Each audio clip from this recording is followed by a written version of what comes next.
ನಮಸ್ಕಾರ. ವೀರಭದ್ರಾಸನ ಪ್ರಕಾರ ಏಕ್. ವೀರಭದ್ರಾಸನ ಪ್ರಕಾರ ಏಕನಲ್ಲಿ ನಾವು ಒಂದು ಸೈಡ್ ಕಾಲನ್ನು ಬೆಂಡ್ ಮಾಡ್ತೀವಿ, ಎರಡು ಕೈ ಮೇಲಕ್ಕೆ ತಗೊಳ್ತೀವಿ, ತಲೆ ಹಿಂದಕ್ಕೆ ಹಾಕ್ತೀವಿ.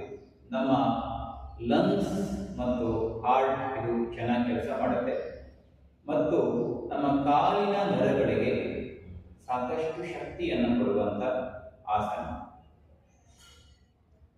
ಪಾದ ಜೋಡಿಸಬೇಕು, ಸಮಸ್ಥಿತಿಯಲ್ಲಿ ನಿಂತ್ಕೊಳ್ಬೇಕು, ಭುಜದಿಂದ ತಳ್ಳಬೇಕು. ಇಲ್ಲಿಂದ ಉಸಿರು ತಗೊಳ್ತಾ ಜಂಪ್ ಮಾಡಿ ಕೈ ಮೇಲೆ ಕಳ್ಕೋಬೇಕು, ಎರಡೂ ಕೈ ಸೊಂಟದ ಮೇಲೆ ಇಟ್ಕೋಬೇಕು. ಬಲಪಾದ ಬಲಕ್ಕೆ ತಿರ್ಸ್ಕೋಬೇಕು, ಎಡಗಾಲಿನ ಹಿಮ್ಮಡ ತಿರ್ಸ್ಕೋಬೇಕು. ಈ ಕಡೆ ಮುಂದಿನ ಕಾಲು ಬೆಂಡ್ ಮಾಡ್ತಾ ಹೋಗ್ಬೇಕು, ಹಿಂದಿನ ಕಾಲು ಜಸ್ಟ್ ಹಿಮ್ಮಡ ಇರಬೇಕು. ಆಮೇಲೆ ಎರಡು ಕೈ ಮೇಲೆ ವೀರಭದ್ರಾಸನ ಪ್ರಕಾರ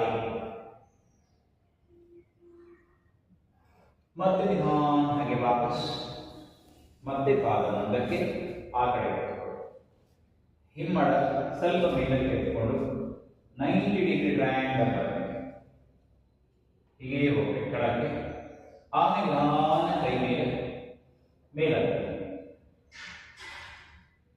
ಮತ್ತೆ ಹಾಗೆ ವಾಪಸ್ ನಿಧಾನ ಹಾಗೆ ಪಾದ ಮುಂದಕ್ಕೆ. ಇದು ವೀರಭದ್ರಾಸನ ಪ್ರಕಾರ ಏಕ್.